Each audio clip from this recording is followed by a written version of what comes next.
সবাই কেমন আছেন? আলহামদুলিল্লাহ আমরাও ভালো আছি। এই তো আমার শাশুড়ি মা দেশের থেকে কাঁঠাল পাঠাইছে। এটা আমাদের গাছের কাঁঠাল।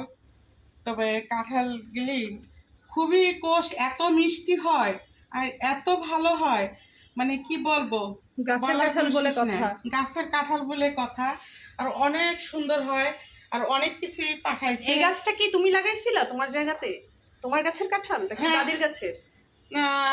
ও আছে, মিলেই তিলেই আছে। আমার কাছে কাঁঠালও ও আছে, তাদের কাছে আছে। আর সত্য কথা বলতে কি, মা বাবা না থাকলে দেশের থেকে কিছু আসে না, এটা সত্য কথা। কারণ মা বাবা হচ্ছে সবচেয়ে বড় জিনিস। মা সংসারে মা না থাকলে ছেলে মেয়ে কিছু খেতে পারে না। যেমন আমার মা নাই, এজন্য আমার বাবার বাড়ির থেকে কিছু আসেও না, আমি কিছু খেতেও পারি না। ঠিক আছে, কি আছে যে তোমার জন্য পাঠাবে? তোমার মা থাকলেও তো পাঠানোর মতো কিছু ছিল না। না তারপরে কিছু না কিছু তো অবশ্যই। তোমাদের তো একদম শহরের উপর বিল্ডিং। হ্যাঁ, আমাদের শহরের উপর বাড়িটা গোপালগঞ্জ, আমাদের শহরে বাড়ি। আসলে গ্রামে ওরকম কিছু একটা হয় না।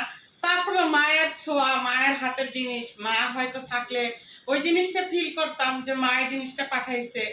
তা যাই হোক, মা নাই। এবার দেখো তোমার সে মারা শাশুড়ি, তোমার গেছে। মায়ের মতো এখন শাশুড়ি। আরেকটা মা আমার জীবিত বাচ্চা আছে, আলহামদুলিল্লাহ। দোয়া করবেন সবাই আমার শাশুড়ি মার জন্য। আমার শাশুড়ি মা আছে দেখেই আজকে আমার শাশুড়ি মা আমার জন্য পাঠাইছে, আমার ছেলে মেয়ের জন্য পাঠাইছে। দেখেন ওরে বাবা, কি বুদ্ধি করে পাঠাইছে। বয়েমে এই যে চাউল, দেখেন চাউল দিয়ে, তারপরে এই যে ডিম, মুরগির ডিমগুলি পাঠাইছে। এইগুলি আমি চাইনি, আমার মেয়েরাও যায়নি, নাতে পুতেও কেউ যায়নি, এই কারণে ডিমগুলি এইভাবে দিছে। তারপরে এই বয়েমের ভিতরে একই ভাবে দিছে চাউল দিয়ে, তারপরে এই যে ডিম, এই যে হাঁসের ডিম, এগুলি হাঁসের ডিমগুলি পাঠাইছে। আর সবচেয়ে বড় কথা কি, আমি হাঁসের ডিম অনেক পছন্দ করি, ভুনা করে খেতে অনেক ভালো লাগে আমার কাছে। যাই হোক, এই তো ডিমটা এইভাবে পাঠাইলো শাশুড়ি মায়ের। যে চাউল পাঠাইছে, আবার চাউলটাও পাঠাই দিছে।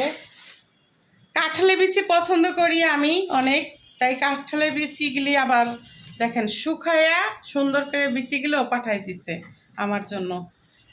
আবার গাছের পুঁই শাক, এই যে গাছের পুঁই শাকগুলি কেটে সুন্দর করে বেছে সুন্দর করে দিছে, সাথে আবার ডাঁটাগুলিও দিয়ে দিছে। আমিও বাসায় ছিলাম না, আমি আইসে দেখি এইগুলি। আমি আবার ছিলাম অনন্যাদের বাসায়, ওখান থেকে আসলাম, আসার পরে দেখি এইগুলি। আর দেশের জিনিস আসলে অনেক মজা লাগে খেতে। জানি না কার কাছে কেমন লাগে, আমার কাছে তো মানে কি বলবো, অনেক মজা লাগে।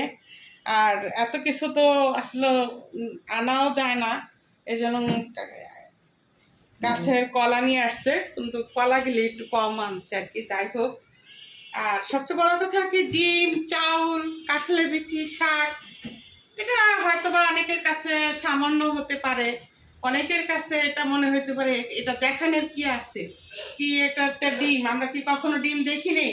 কিন্তু আমার কাছে জানেন এটা যে কত ভালোবাসা, এটা যে কত ভালোবাসা, কারণ আমার শাশুড়ি মার ছোঁয়া আছে এটার ভিতরে। এর জন্য আমার কাছে অনেক এটা ভালোবাসা, মানে এক সিন্ধু ভালোবাসা, এক বিন্দু ভালোবাসা।